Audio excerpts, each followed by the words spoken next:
My name is Shavar Jeffries, and I grew up on Harding Terrace in the South Ward of Newark.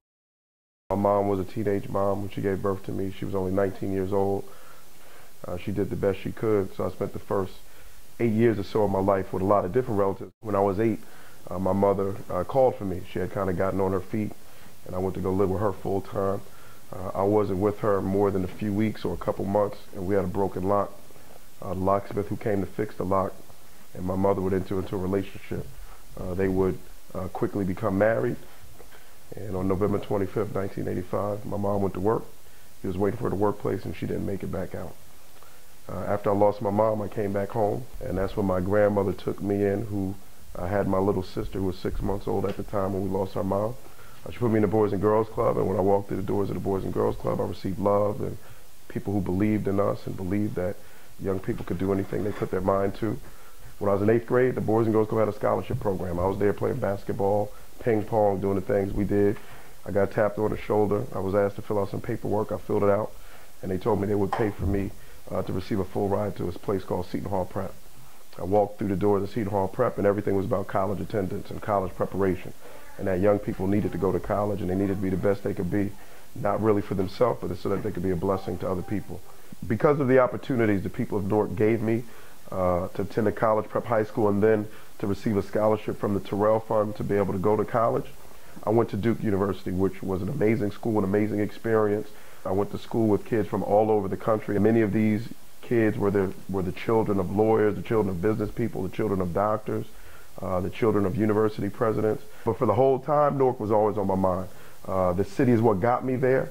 And while I was there, I wanted to pick up tools, I wanted to pick up resources, I wanted to pick up relationships, I wanted to pick up understandings that would help me come back and make the city of Newark a better place. My first job as a professional coming back home after law school was as a Gibbons Fellow in Public Interest and Civil Rights Litigation. And so I worked at the Gibbons firm providing pro bono services for free to Newark families. And while I was there, I represented thousands of Newark families whose children had been denied special education services by the Newark Public Schools and by the state of New Jersey. We did work on affordable housing. I represented Frank Hutchins and the Newark HUD Tenants Coalition in a variety of different cases, many of cases coming out of Zion Towers at 515 Elizabeth when the building ownership would seek to increase the rents on tenants in ways that oftentimes were illegal. We did Mount Laurel work to make sure that more Newark families could have access to affordable housing. We represent the state NAACP in the McNeil voting rights legislation. We were able to protect a map that elected at that time the highest number of African American and Latino legislators in the history of New Jersey. I represented NAACP in that case.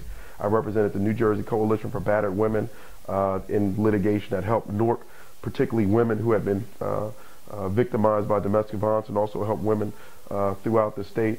I did work protecting immigrants from illegal deportation.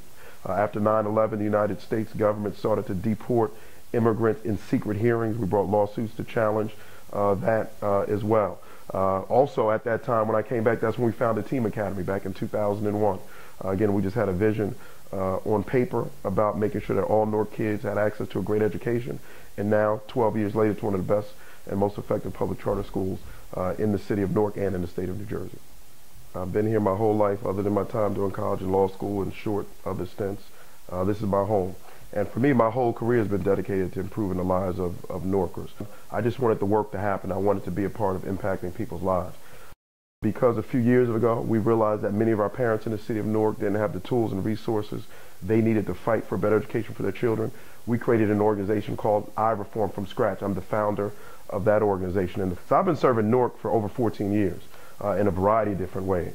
I've been focused on getting the work done, about changing people's lives, about making sure more Newark children have a better education, about making sure that Newark families have access to affordable housing, about making sure that Newark families who are homeowners and who've been subjected to predatory loans are made whole, about making sure that there's less crime in the city of Newark through my work at the state, reducing crime in Newark and throughout the state over a course of years, through my work as the school board president to extend learning time in Newark Public Schools, to position the district for local control, achieving the highest score in the history of the district since state takeover on the benchmark for the return to local control, on creating more job opportunities and business development opportunities for African American owned businesses, Latino owned businesses, and women owned businesses through my affirmative action litigation and also through my work at the state when we rewrote the affirmative action executive order for opportunities for minority and women owned businesses. So I've been doing this work for 14 years. And frankly, I'm very proud to have a record, and my record speaks for itself. And I'm working very hard for more people in the city of Newark to know that record, because in Newark, it's a record that should give people confidence that we could make great things happen for our city.